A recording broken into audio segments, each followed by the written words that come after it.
अपने गीता प्रवचन में कर्म योग के बारे में विस्तार से बताते हुए आचार्य विनोबा भावे जी ने एक जगह कहा कि कल्पना कीजिए कि दो व्यक्ति गंगा स्नान करने गए हैं।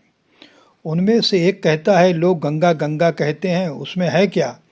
दो हिस्से हाइड्रोजन, एक हिस्सा ऑक्सीजन, ऐसे दो गैस एकत्र कर दिए तो हो गई गंगा, इससे अधिक उसमें है क्या?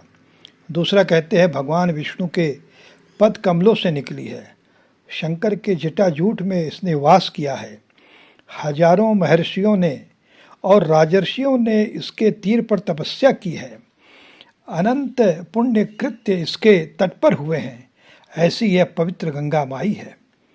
इस भावना से अभिभूत होकर वह उसमें नहाता है। वह ऑक्सीजन हाइड्रोजन वाला भी इसमें नहाता है।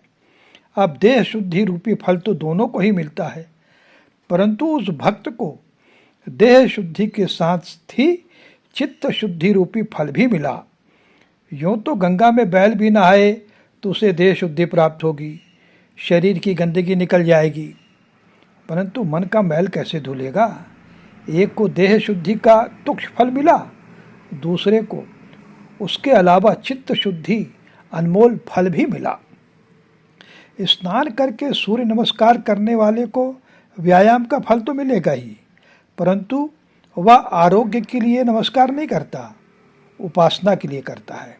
इससे उसके शरीर को तो आरोग्य लाभ होता ही है, साथ ही बुद्धि की प्रभा भी फैलती है।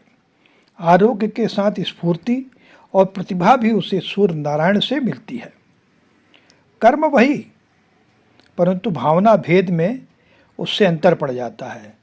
परमार्थी मनुष्य का कर्म आत्मविकासक होता है, तो संसारी मनुष्य का कर्म आत्मबंधक सिद्ध होता है।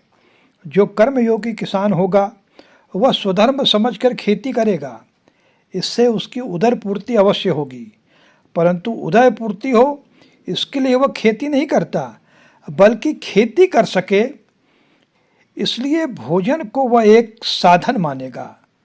स्वधर्म उसका साध्य और भोजन उसका साधन हुआ, परंतु दूसरा सामान्य किसान होगा, उसके लिए उदर पूर्ति साध्य और खेती रूपी स्वधर्म साधन होगा। ऐसी यह एक दूसरे से उल्टी अवस्था है।